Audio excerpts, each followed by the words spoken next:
I wanted to look cool in this video, so I sat in front of something that looks kind of cool to make you guys think I'm cool. In this video, what I'm going to be talking about is something kind of interesting. Maybe you might find interest in this, maybe you kind of won't find interest in this. In this video, I'm going to be talking about one thing that if you do correctly in a sales setting, when you're persuading someone to take action on some sort of buying decision, buying with you or buying without you, this will save you. And this has saved me multiple times, right?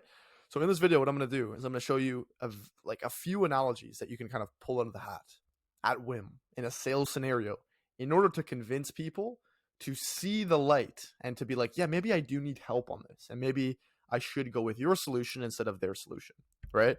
So number one, let's just talk about analogies in general, right? How persuasive analogies are, right? So actually, no, I'm not going to do that. I'm going to tell you a story first. So number one, I was on the sales call with this guy the other day, and he was talking about how, I ran him through the whole sales script. Me and him talked for like 45 minutes. We had a good talk, right? I asked all the deep, intriguing questions. I was really asking him like, what if this happened, and really trying to dig to pain. And what I noticed is, he was kind of hesitant. So then I addressed that. I basically asked for the close. I was like, you know what? How do you feel about moving forward with this? He said, good, but I worked with a company in the past before and they kind of burned me. Right. And then in that exact moment, I reached into my magic hat, pulled out a bunny. Right. That bunny was an analogy. Right. And I'll tell you exactly what that analogy was, because each analogy acts as a solution to the problem that your prospect is facing. Let me explain. So he was basically expressing his concern about working with companies that have burned him in the past. So what I simply did was I said, hey man, you seem like a pretty cool guy. Have you ever, broken up with a girl in the past? Has a girl ever broken up with you? He's like, yeah. And I was like, has that left you like in the moment a little bit like heartbroken, right? And he's like, yeah, in the moment you feel kind of bad about it. Like, exactly, right? And I was like, did that heartbreak stop you from dating any other girls ever again?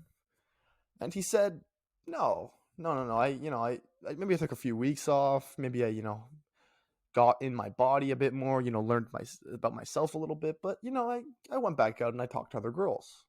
And I said, of course, right? Do you see how that potentially relates to this? And that is the question that you have to ask. Do you see how this that I just drew for you relates to this, right? That connection. And he goes, yeah, kind of. And then you go, exactly.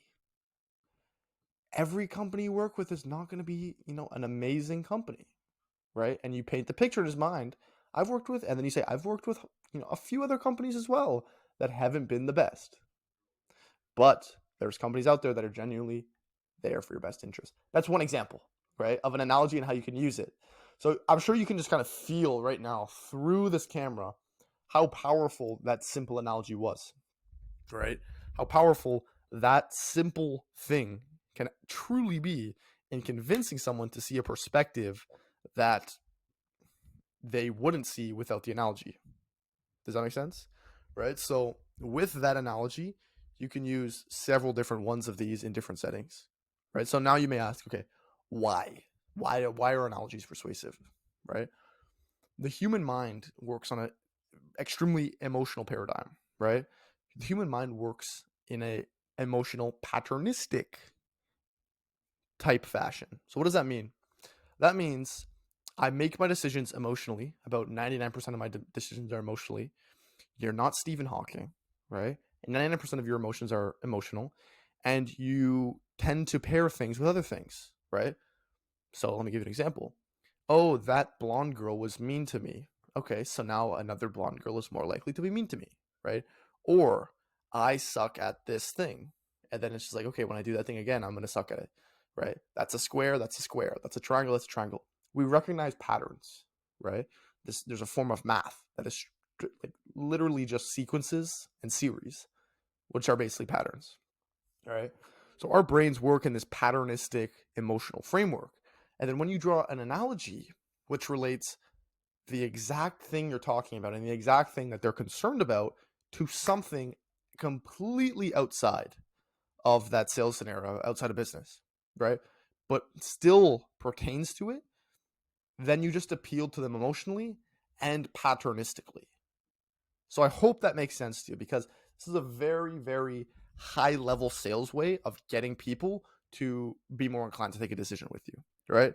So I want to give you a few more analogies in this video. I don't want to make this video too long. I think we're already at the 6-minute mark, but I just want to give you a few other analogies. So if someone's expressing disdain for something not working, right? Something being like complicated, something thinking like, oh, I don't know if I need this though. I don't know if X, Y, or Z.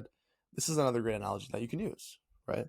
So you could say something along the lines of this, right? So, you know, I was kind of in the same situation that you were in. You know, I was making around the same amount you were making, and you know, things weren't that good, right?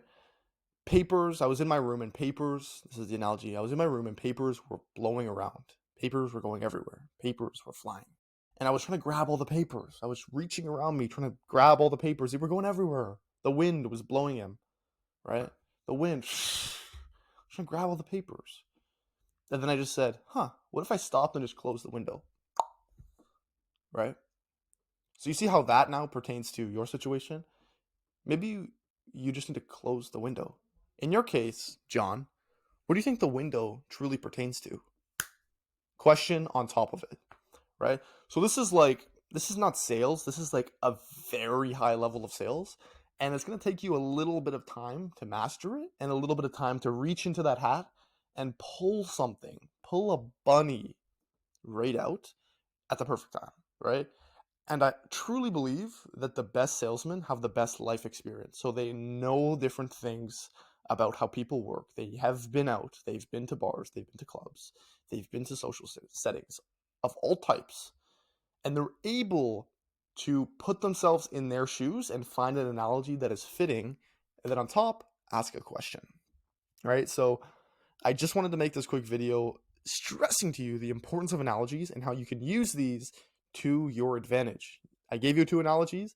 What I'm going to be doing, and this is going to be for you guys, what I'm going to be doing is I'm going to be putting together an analogies document. So it's going to be like, if the client or customer gives you this objection, I want you to use this analogy to emotionally persuade them. If they give you this, Y, Z, X, Y, right? So that you can use that to overcome the objection and get them to, you know, go with your solution, right? So I'm going to be putting that together and giving that to you guys for free. And I just wanted to make this because this is a very, you know, high level sales kind of way of thinking. And this is not something that you just like pick up.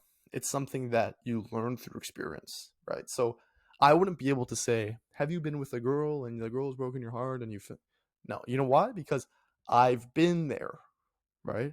It's the same with any other situation, right? I'll leave you with one more analogy here, right? Which is very interesting. So once upon a time, there was this guy. And this guy, he was, you know, cutting a tree down with his axe. Right?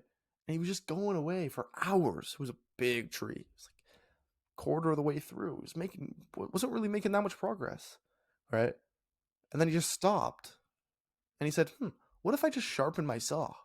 So what he did is he took 2 minutes, sharpened his saw, and then cut at it again, and then he went through in like a few minutes. Right? So do you see how maybe your situation can pertain to you just stopping and sharpening your saw to really get the results quicker? Another amazing analogy. That's the video for you guys. If you enjoyed the video, please go down, leave a thumbs up, send me a comment. Thank you. I'm going to be releasing a video soon, or a document soon, with all those analogies kind of put in order. I'm going to give you a few more. But these are very valuable. I just want to let you know that these are very valuable. These are learned through experience and being in the trenches. So if you enjoyed the video, please leave a thumbs up. I appreciate you guys.